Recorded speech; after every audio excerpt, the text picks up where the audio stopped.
नमस्कार। भारत के माननीय प्रधानमंत्री जी एवं गणमान्य अतिथिगण, वर्चुअल प्लेटफॉर्म के माध्यम से जुड़े सभी दर्शकगण, आप सभी का माननीय प्रधानमंत्री द्वारा ई रूपी के इस लॉन्च कार्यक्रम में हार्दिक स्वागत है। आज का दिन बहुत ही ऐतिहासिक है। हमारे साथ इस समय हजारों अस्पताल तथा देश दुनिया से कई हजार लोग जुड़ चुके हैं। सोशल मीडिया सहित सभी प्लेटफॉर्म्स के माध्यम से इस कार्यक्रम से जुड़े लोगों का हम स्वागत करते हैं। ये एक अत्यंत विशेष घड़ी है जब हमारे बीच में माननीय प्रधानमंत्री जी उपस्थित हैं। ई रूपी के लोकार्पण के इस कार्यक्रम में हम उनका तहे दिल से हार्दिक अभिनंदन करते हैं। अब हमारा विनम्र निवेदन है कि राष्ट्रीय स्वास्थ्य प्राधिकरण के मुख्य कार्यकारी अधिकारी श्री राम सेवक शर्मा जी माननीय प्रधानमंत्री जी तथा अन्य अतिथियों का स्वागत करते हुए आज के समारोह के बारे में चंद शब्द कहें। श्री राम सेवक शर्मा जी। भारत के माननीय प्रधानमंत्री महोदय, राज्यों के महामहिम राज्यपालगण, माननीय वित्त मंत्री महोदया, माननीय स्वास्थ्य एवं परिवार कल्याण और रसायन एवं उर्वरक मंत्री महोदय, माननीय इलेक्ट्रॉनिक्स और सूचना प्रौद्योगिकी मंत्री, माननीय खाद्य और सार्वजनिक वितरण मंत्री, माननीय राज्य मंत्रीगण, केंद्र शासित प्रदेशों के माननीय उपराज्यपालगण, रिजर्व बैंक ऑफ इंडिया के माननीय गवर्नर साहब और अन्य अधिकारीगण, भारत सरकार के सचिवगण, राज्यों और केंद्र शासित प्रदेशों के मुख्य सचिवगण, एनपीसीआई के अधिकारीगण, बैंकों के सीएमडी, सीईओ एवं अन्य अधिकारीगण, प्रधानमंत्री जन आरोग्य योजना से जुड़े एवं अन्य अस्पताल प्रशासक और चिकित्सक, भारत एवं राज्य सरकार के अन्य अधिकारीगण, देवियों और सज्जनों, मैं ई रूपी के अनावरण के इस अवसर पर आप सभी का हार्दिक अभिनंदन करता हूं।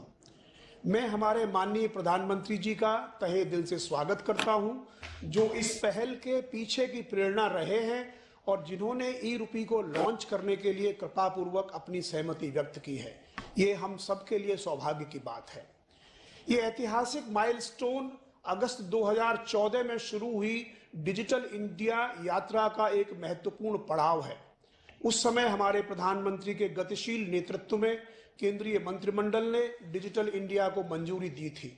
डिजिटल इंडिया माननीय प्रधानमंत्री के सबसे पसंदीदा कार्यक्रमों में से एक है। इस कार्यक्रम की व्यापक दृष्टि भारत को डिजिटली एम्पावर्ड सोसाइटी और नॉलेज इकोनॉमी में ट्रांसफॉर्म करना है। इसके मुख्य आयामों में digital infrastructure as a utility to citizens, software and services on demand और डिजिटल एम्पावरमेंट ऑफ सिटीजन्स शामिल है। टेक्नोलॉजी के क्षेत्र में हमारे देश ने सभी मापदंडों पर ऊंची छलांग लगाई है। आंकड़े उसके गवाह हैं। आज देश में 129 करोड़ लोगों के पास आधार है। हमारे पास 120 करोड़ मोबाइल कनेक्शन और 78 करोड़ इंटरनेट यूजर्स हैं। जैम, जेएएम, ट्रिनिटी, जनधन, आधार और मोबाइल ने financial inclusion, direct benefit transfer और पेमेंट सिस्टम्स को ट्रांसफॉर्म कर दिया है।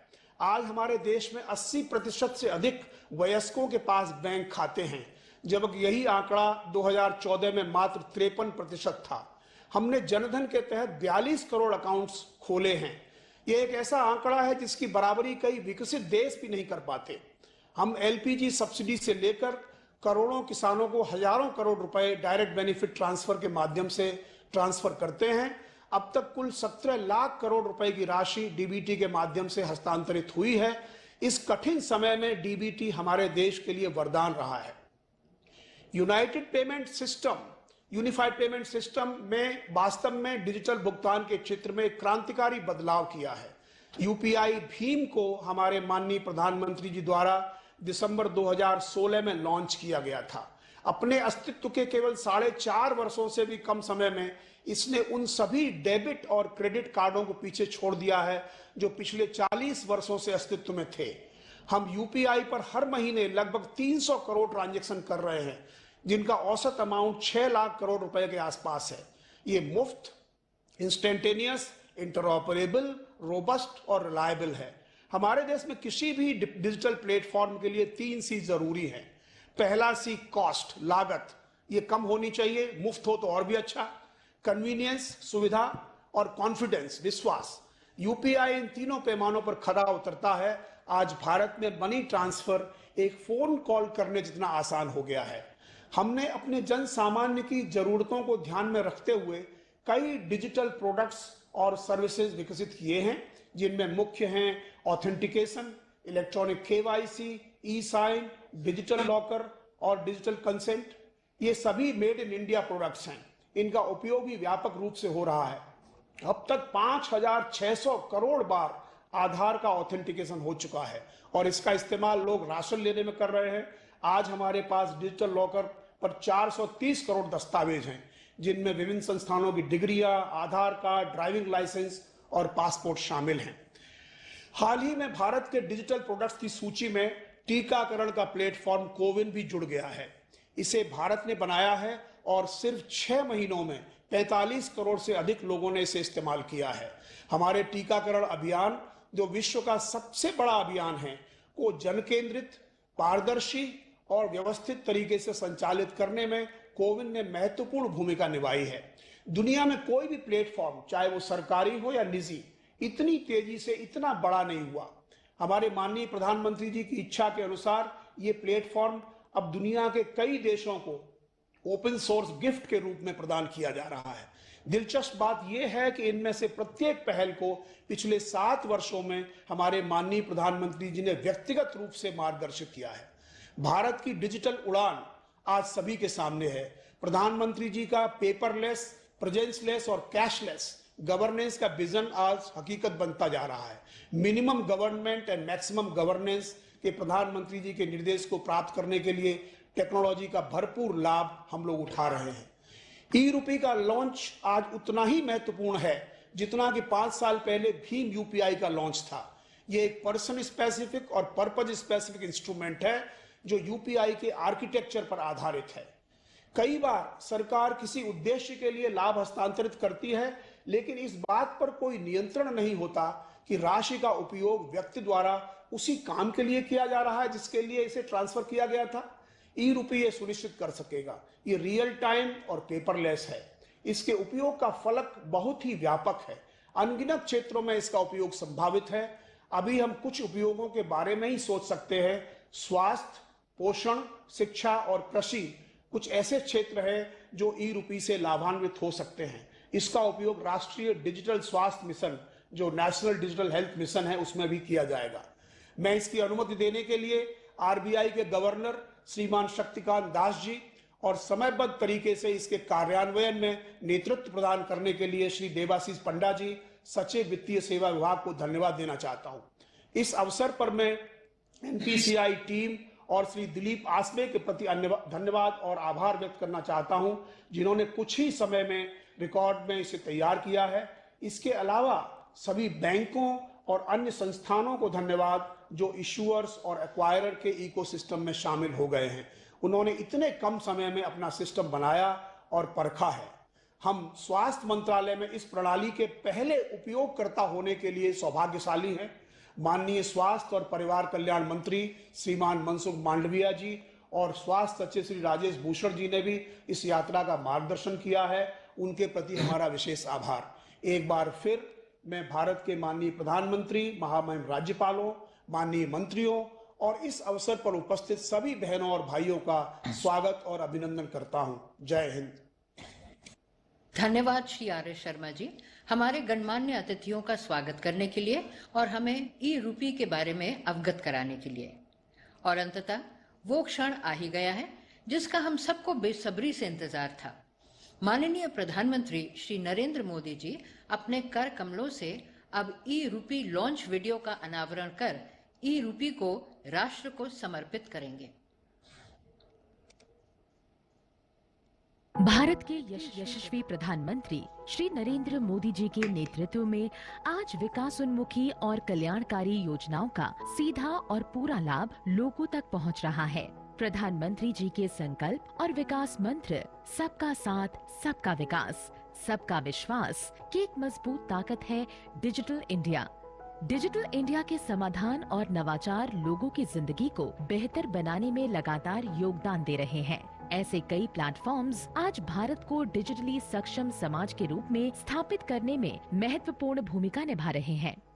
साथियों, मिनिमम गवर्नमेंट, मैक्सिमम गवर्नेंस के सिद्धांतों पर चलते हुए सरकार और जनता के बीच, सिस्टम और सुविधाओं के बीच, समस्याओं और सर्विस के बीच गैप कम करना, इनके बीच की मुश्किलें खत्म करना और जन सामान्य की सुविधा बढ़ाना इस समय की मांग रहा है। और इसलिए डिजिटल इंडिया सामान्य नागरिक को सुविधा और उनके एम्पावरमेंट का एक बहुत सशक्त माध्यम है। देश के हर वर्ग ने, समाज के हर तबके ने टेक्नोलॉजी आधारित ऐसे कई प्लेटफॉर्म्स को बहुत ही कार्यकुशल, प्रभावी और किफायती तरीके से अपनाया है। डिजिटल इंडिया के इसी संकल्प को आगे बढ़ाती एक नई पहल है ई-रूपी। यह भारत के सबसे सफलतम पेमेंट प्लेटफॉर्म भीम यूपीआई पर आधारित है। ई-रूपी आरबीआई स्वीकृत एक प्रीपेड ई वाउचर है जिसे एनपीसीआई यानी भारतीय राष्ट्रीय भुगतान निगम ने वित्तीय सेवा विभाग और बैंकों के सहयोग से विकसित किया है। ई-रूपी विशिष्ट सेवा के भुगतान के लिए लाभार्थी को जारी किया जाता है।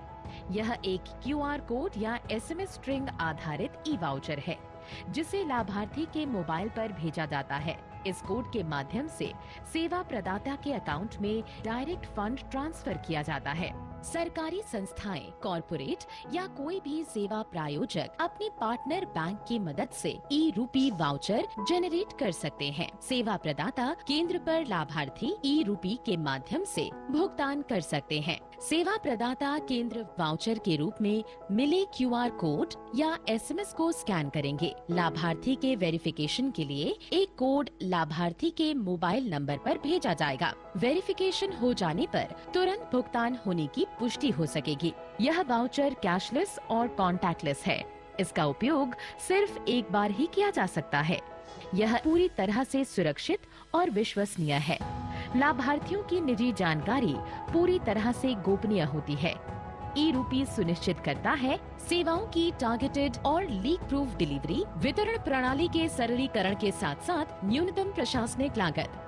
ई-रूपी सरकारी योजनाओं का लाभ जन सामान्य तक पहुंचाने की दिशा में एक क्रांतिकारी पहल है। ई-रूपी का उपयोग लोक कल्याण हेतु सरकार द्वारा चलाए जा रहे विभिन्न योजना जिसके तहत निश्चित उद्देश्य की पूर्ति के लिए भुगतान या अनुदान दिया जाता है को सुगमता पूर्वक लागू करने के लिए किया जा सकता है। इसका उपयोग निजी संगठनों या किसी व्यक्ति द्वारा लोगों को किसी विशेष प्रायोजन के तहत लाभ देने हेतु भी किया जा सकता है। इस दिशा में स्वास्थ्य और परिवार कल्याण मंत्रालय और राष्ट्रीय स्वास्थ्य प्राधिकरण के सहयोग से कॉर्पोरेट्स द्वारा निजी कोविड टीकाकरण केंद्र पर टीकाकरण के भुगतान के लिए ई-रूपी के पहले उपयोग का आज शुभारंभ माननीय प्रधानमंत्री जी के कर कमलों से हो रहा है।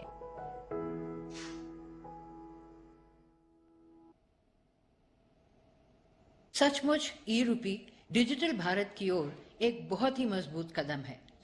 अब माननीय प्रधानमंत्री जी की अनुमति से ई-रूपी का कोविड-19 वैक्सीनेशन के लिए शुभारंभ करेंगे। आइए हम आपको ले चलते हैं वैक्सीनेशन सेंटर पर।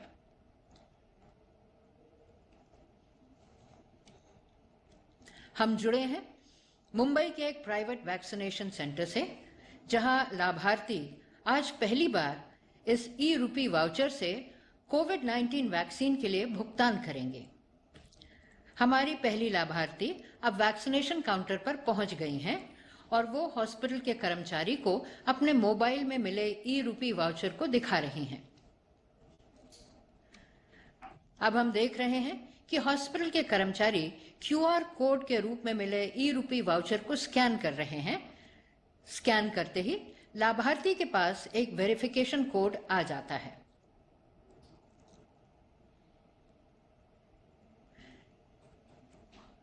ये वेरिफिकेशन कोड लाभार्थी हॉस्पिटल के कर्मचारी को बताती हैं।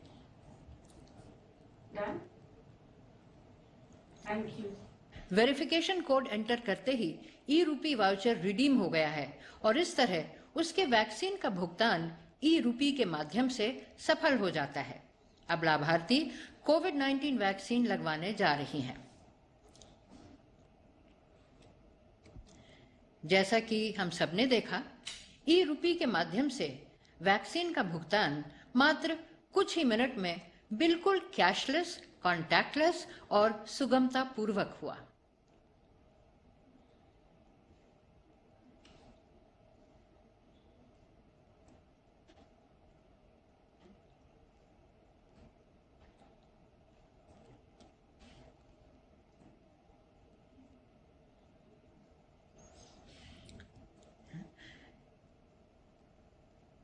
ई रूपी जैसे एक उत्कृष्ट पहल को देश को समर्पित करने के लिए माननीय प्रधानमंत्री जी को बहुत बहुत धन्यवाद। ये एक क्रांतिकारी पहल है जिसकी अनगिनत संभावनाएं हैं। अब हम माननीय प्रधानमंत्री जी को उनके संबोधन के लिए आमंत्रित करते हैं। माननीय प्रधानमंत्री जी।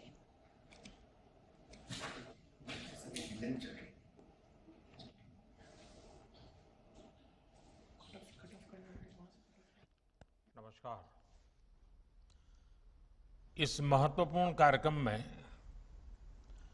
देश भर से जुड़े सभी राज्यपाल महोदय, लेफ्टिनेंट गवर्नर्स, केंद्रीय मंत्रिमंडल के मेरे साथीगण, रिजर्व बैंक के गवर्नर, राज्यों के मुख्य सचिव, अलग अलग इंडस्ट्री एसोसिएशन से जुड़े साथीगण, स्टार्टअप, फिनटेक की दुनिया से जुड़े मेरे युवा साथी, बैंकों के वरिष्ठ अधिकारीगण और मेरे प्यारे भाइयों और बहनों, आज देश डिजिटल गवर्नेंस को एक नया आयाम दे रहा है।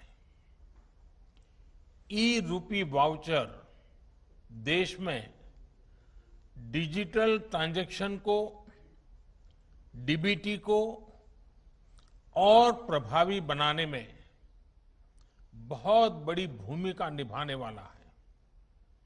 इससे टारगेटेड, ट्रांसपेरेंट और लीकेज फ्री डिलीवरी में सभी को बड़ी मदद मिलेगी। 21वीं सदी का भारत आज कैसे आधुनिक टेक्नोलॉजी की मदद से आगे बढ़ रहा है, टेक्नोलॉजी को लोगों के जीवन में जोड़ रहा है, ई रूपी उसका भी एक प्रतीक है। और मुझे खुशी है कि ये शुरुआत उस समय हो रही है जब देश आजादी के 75 वर्ष पर अमृत महोत्सव मना रहा है। और ऐसे समय में देश ने फ्यूचरिस्टिक रिफॉर्म का एक और अहम कदम बढ़ाया है। साथियों, सरकार ही नहीं, अगर कोई सामान्य संस्था या संगठन किसी के इलाज में, किसी की पढ़ाई में या दूसरे काम के लिए कोई मदद करना चाहता है तो वो कैश के बजाय ई रूपी दे पाएगा। इससे सुनिश्चित होगा कि उसके द्वारा दिया गया धन उसी काम में लगा है जिसके लिए वो राशि दी गई है।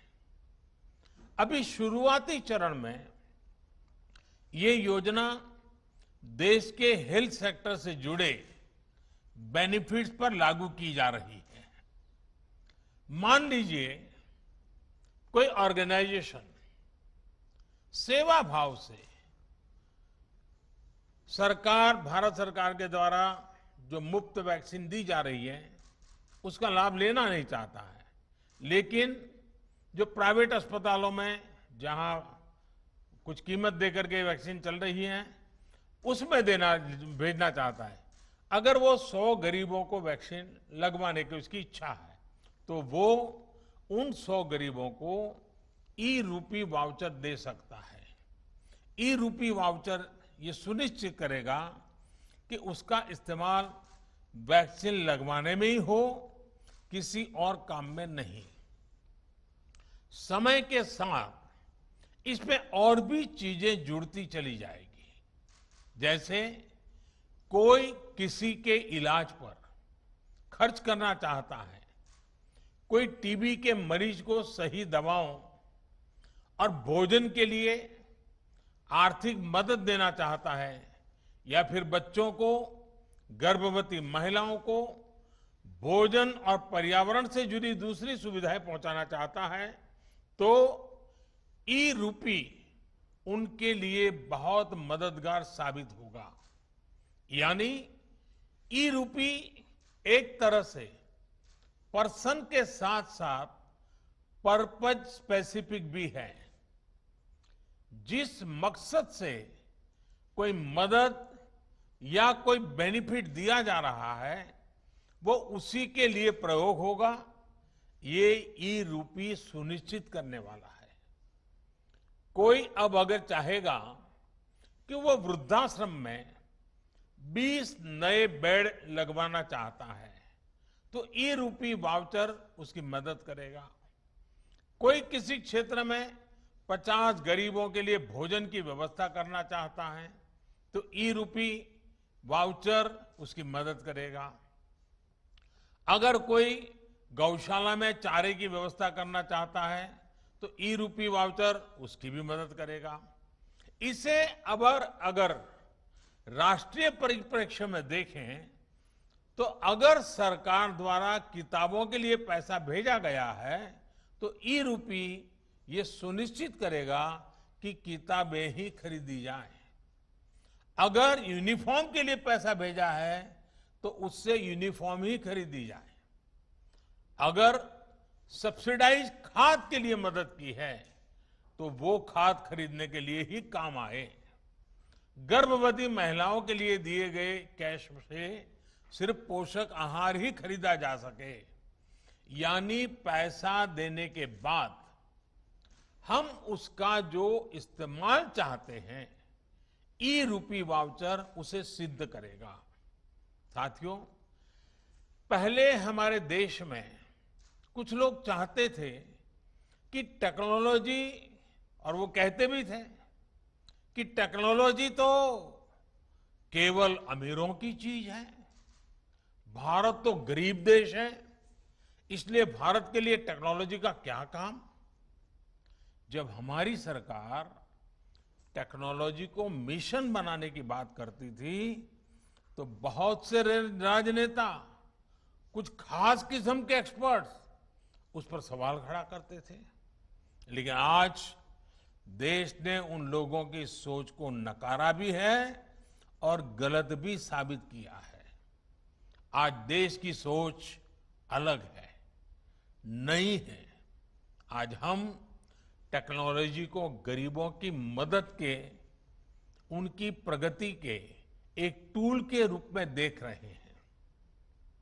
आज दुनिया देख रही है कैसे भारत में टेक्नोलॉजी पारदर्शिता और ईमानदारी ला रही है, कैसे टेक्नोलॉजी नए अवसरों को पैदा करने में, उन्हें गरीबों को सुलभ बनाने का काम कर रही है, और कैसे टेक्नोलॉजी सरकार और लाल फीताशाही पर सामान्य मानवी की निर्भरता को कम कर रही है। आप आज के ही यूनिक प्रोडक्ट को देखिए। आज हम यहां तक इसलिए पहुंचे हैं क्योंकि देश ने जनधन खातों को खोलने, उन्हें मोबाइल और आधार से जोड़ने और जैम जैसी व्यवस्था के लिए वर्षों मेहनत की है। जब जैम को शुरू किया गया था, तब बहुत से लोग इसके महत्व को नहीं समझ पा रहे थे, लेकिन इसकी अहमियत को हमने लॉकडाउन के समय देखा। जब दुनिया के बड़े बड़े देश परेशान थे कि लॉकडाउन में कैसे अपने गरीबों की मदद करें, लेकिन भारत के पास एक पूरी व्यवस्था तैयार थी। दूसरे देश अपने यहां के पोस्ट ऑफिस और बैंक खुलवा रहे थे, तो वहीं भारत महिलाओं के बैंक खातों में सीधे आर्थिक मदद भेज रहा था। भारत में अब तक डायरेक्ट बेनिफिट ट्रांसफर के जरिए करीब 17.5 लाख करोड़ रुपए सीधे लाभार्थियों के खाते में भेजे जा चुके हैं। आज केंद्र सरकार 300 से ज्यादा योजनाओं का लाभ डीबीटी के माध्यम से, डायरेक्ट बेनिफिट ट्रांसफर के माध्यम से लोगों तक पहुंचा रही है। लगभग 90 करोड़ देशवासियों को इसके तहत किसी न किसी रूप में लाभ हो रहा है।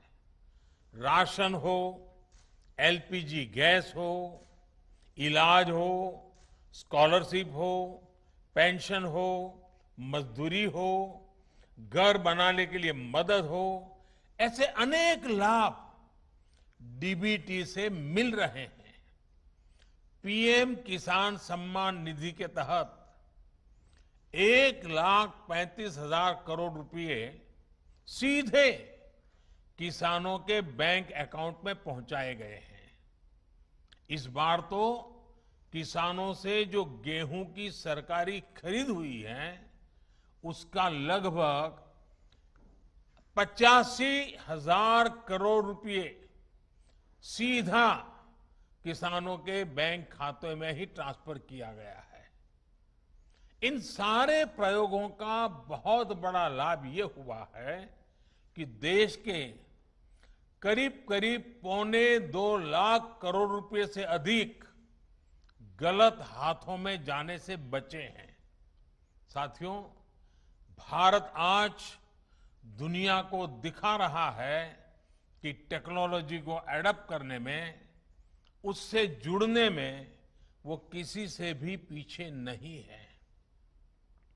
इनोवेशंस की बात हो, सर्विस डिलीवरी में टेक्नोलॉजी के इस्तेमाल हो, भारत दुनिया के बड़े देशों के साथ मिलकर ग्लोबल लीडरशिप देने की क्षमता रखता है। पिछले 7 सालों में भारत ने अपनी प्रगति को जो गति दी है उसमें टेक्नोलॉजी के सही इस्तेमाल की बड़ी भूमिका है। आप सोचिए, क्या 8-10 साल पहले किसी ने कल्पना की थी कि टोल बूथ पर करोड़ों गाड़ियां बिना किसी फिजिकल ट्रांजैक्शन के लेन देन से निकलेगी? आज के फास्टैग से ये संभव हुआ है। क्या 8-10 साल पहले किसी ने सोचा था कि दूर सुदूर गांव में बैठा कोई हस्तशिल्पी अपने प्रोडक्ट दिल्ली के किसी सरकारी दफ्तर में सीधे बेच पाएगा? आज जेम यानी government e market place portal से ये मुमकिन है। क्या 8-10 साल पहले किसी ने सोचा था कि हमारे सर्टिफिकेट्स, डॉक्यूमेंट्स हर समय डिजिटली हमारी जेब में होंगे और हर जगह एक क्लिक पर इस्तेमाल हो पाएंगे? आज ये डिजी लॉकर से मुमकिन है। क्या 8-10 साल पहले किसी ने सोचा था कि भारत में एमएसएमई सेक्टर के उद्यमियों को सिर्फ 59 मिनट में लोन अप्रूव हो पाएगा? आज भारत में ये भी मुमकिन है। और इसी तरह 8-10 साल पहले क्या आपने सोचा था कि आप किसी काम के लिए एक डिजिटल वाउचर भेजेंगे और काम हो जाएगा? आज ये भी ई रूपी के जरिए मुमकिन हो चुका है। मैं ऐसे कितने ही उदाहरण आपको गिना सकता हूं। इस महामारी के दौरान भी देश ने तकनीक की ताकत को महसूस किया है। आरोग्य सेतु ऐप का उदाहरण भी हमारे सामने है। आज ये ऐप सबसे ज्यादा डाउनलोडेड ऐप में से एक है। इसी तरह कोविन पोर्टल भी आज हमारे वैक्सीनेशन प्रोग्राम में, वैक्सीनेशन सेंटर के चयन में, रजिस्ट्रेशन में, वैक्सीन सर्टिफिकेट प्राप्त करने में देशवासियों की बड़ी मदद कर रहा है। पुरानी व्यवस्था चल रही होती तो वैक्सीनेशन लगवाने के बाद सर्टिफिकेट के लिए दौड़ना पड़ता होता है। दुनिया के कई बड़े देशों में भी आज पेपर पर हाथ से लिख करके सर्टिफिकेट दिया जा रहा है, लेकिन भारत के लोग एक क्लिक में डिजिटल सर्टिफिकेट डाउनलोड कर रहे हैं। इसलिए आज भारत का कोविन सिस्टम दुनिया के कई देशों को आकर्षित कर रहा है। भारत इसे दुनिया के साथ साझा भी कर रहा है। साथियों, मुझे याद है कि 4 साल पहले जब भीम ऐप लॉन्च किया गया था, तब मैंने कहा था कि वो दिन दूर नहीं जब अधिकांश बिजनेस ट्रांजैक्शन नोट और सिक्कों के बजाय डिजिटली होंगे। तब मैंने ये भी कहा था कि इस बदलाव से सबसे अधिक गरीबों, वंचितों, छोटे व्यापारियों, किसानों, आदिवासियों का सशक्तिकरण होगा, वो एम्पावर होंगे। आज हम ये साक्षात अनुभव कर रहे हैं।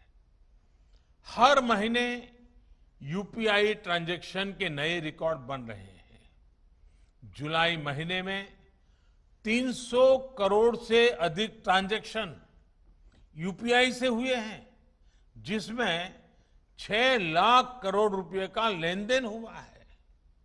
आज चाय, जूस और फल सब्जी का ठेला लगाने वाले भी इसका उपयोग कर रहे हैं।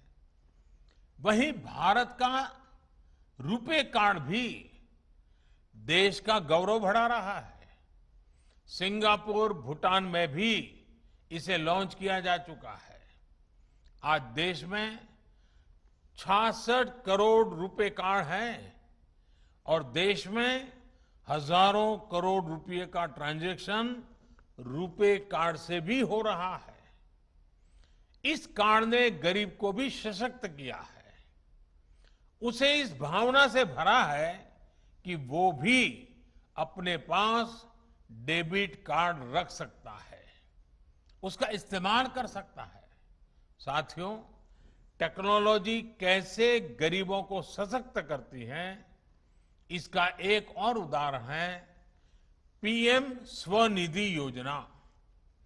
हमारे देश में तो रेहड़ी पटरी वाले, ठेला चलाने वाले भाई बहन हैं, उनके फाइनेंशियल इंक्लूजन के बारे में पहले कभी नहीं सोचा गया था।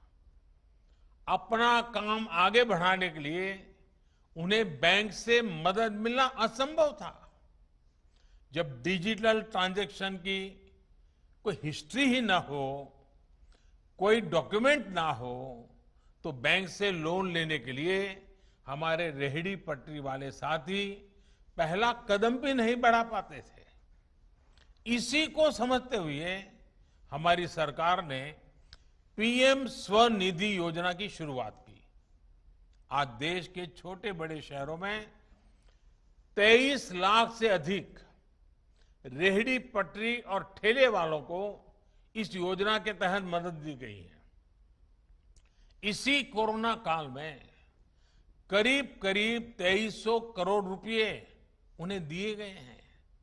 ये गरीब साथी अब डिजिटल ट्रांजैक्शन कर रहे हैं और अपना लोन चुका रहे हैं। यानी अब उनके लेन देन की एक डिजिटल हिस्ट्री बन रही है। पीएम स्वनिधि में ये व्यवस्था की गई है कि 10,000 रुपए का पहला लोन चुकाने पर 20,000 का दूसरा लोन और दूसरा लोन चुकाने पर 50,000 का तीसरा लोन रेहड़ी पटरी वाले साथियों को दिया जाएगा। आपको जानकर खुशी होगी कि आज सैकड़ों रेहड़ी पटरी और ठेले वाले भाई बहन अब तीसरा लोन प्राप्त करने की दिशा में आगे बढ़ रहे हैं। साथियों, देश में डिजिटल इंफ्रास्ट्रक्चर और डिजिटल ट्रांजैक्शन के लिए जो काम पिछले 6-7 वर्षों में हुआ है, उसका लोहा आज दुनिया भी मान रही है। विशेषकर भारत में फिनटेक का बहुत बड़ा आधार तैयार हुआ है। ऐसा आधार तो बड़े बड़े देशों में भी नहीं है। देशवासियों का पॉजिटिव माइंडसेट, फिनटेक सॉल्यूशन को एडॉप्ट करने की उनकी क्षमता भी असीम है। इसलिए ये आज भारत के युवाओं, भारत के स्टार्टअप इकोसिस्टम के लिए भी बेहतरीन मौका है। भारत के स्टार्टअप्स के लिए फिनटेक में अनेकों संभावनाएं हैं। साथियों, मुझे विश्वास है कि ई-रूपी वाउचर भी सफलता के नए अध्याय लिखेगा। इसमें हमारे बैंकों और हमारे पेमेंट गेटवे का बहुत बड़ा रोल है। हमारे सैकड़ों प्राइवेट अस्पतालों, कॉरपोरेट्स, उद्योग जगत, एनजीओज और दूसरे संस्थानों ने भी इसको लेकर बहुत रुचि दिखाई है। मेरा राज्य सरकारों से भी आग्रह है कि अपनी योजनाओं का सटीक और संपूर्ण लाभ सुनिश्चित करने के लिए ई-रूपी का अधिक से अधिक उपयोग करें। मुझे विश्वास है कि हम सभी की ऐसी ही सार्थक साझेदारी एक ईमानदार और पारदर्शी व्यवस्था के निर्माण को और गति देगी। एक बार फिर सभी देशवासियों को इस बड़े रिफॉर्म के लिए बहुत बहुत बधाई देता हूं। बहुत बहुत शुभकामनाएं। धन्यवाद।